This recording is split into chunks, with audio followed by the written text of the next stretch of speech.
So my name's Helen Berry and I'm a professor of British history at Newcastle University in the UK. Okay, excellent. And I'm going to ask you some questions, and when you answer them, restate them in the form of a statement, because I want to edit what I say out. So if I say, what is your name, you won't say Helen Berry, you'll say, my name is Helen. Okay. Okay? So my first question is, how did you like the soft tacos? I really, if I was asked how I like the soft tacos, I would have to say that they were really quite indifferent, to be honest. You're good. I can tell you're educated. All right. So, tell me this. Why is the Rivers of the Anthropocene project important? The Rivers of the Anthropocene project is really important, I believe, because we need to find new solutions to the challenges that we face in the 21st century. We need to come up with new ways of working that go across the old boundaries between different disciplines, so between the arts and humanities and the sciences. We need to talk to one another, and we need to come up with new solutions to the global crises that we're facing. And can you just outline a little bit what kind of work you're doing is, what your role is, how you want to make a contribution to that? So my role in this project was really to enter into dialogue with Jason Kelly and Phil Scarpino here at IUPUI, and we came up with this conference to really get people from different disciplines to talk to one another. And I'm presenting some of my research, which is on the River Tyne, the river that runs through the region where I live. Particularly as a historian, I'm interested in the processes of deep time. So what have these rivers been doing over maybe the last 2 or 3 centuries? And what can we learn from what has happened to the people living there and the environment? Okay, I'm just going to reframe, stay exactly where you are. I just want to reframe this a little bit. One take Berry, they call me. Yeah, you're awesome. Okay. Go ahead. I'm watching you in a moment. You're not going to get away with this. Okay. One of the things I'm part of the research team, the undergraduate research team. One of the questions that people always ask me is why are we comparing the Ohio River system with the Tyne River system? Can you kind of explain that correlation or why those two rivers were picked?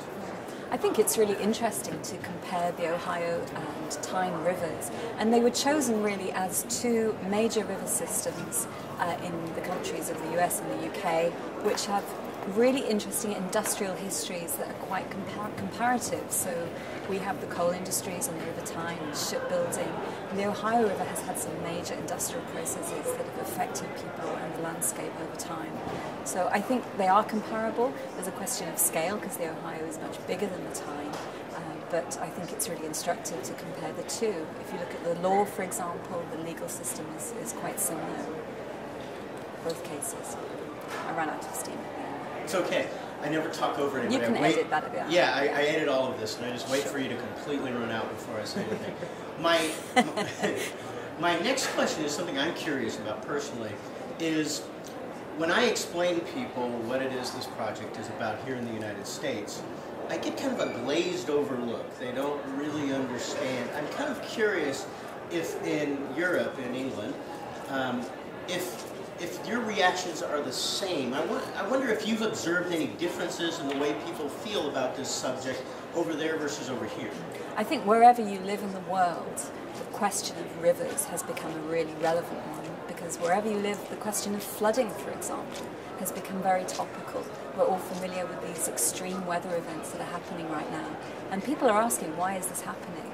And what are the consequences for us? I live in a small town in the north of England called Morpeth, and we were flooded in 2008, and this has real consequences for people's lives. So rivers are making us pay attention, even if we're not paying attention to them. All right, very well said. One more quick readjustment.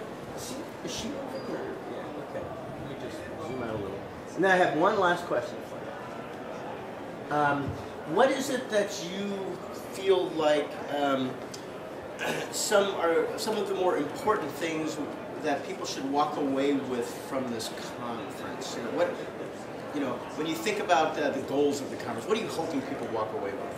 One of the really important things that I hope will come out of this conference is that we all come away with new ideas about how we can talk to one another and make changes. So, for example, in the arena of policy, how are we going to inform people better in the wider community? How are we going to inform lawmakers about how to do government better so that we can make some real changes and improve things for people?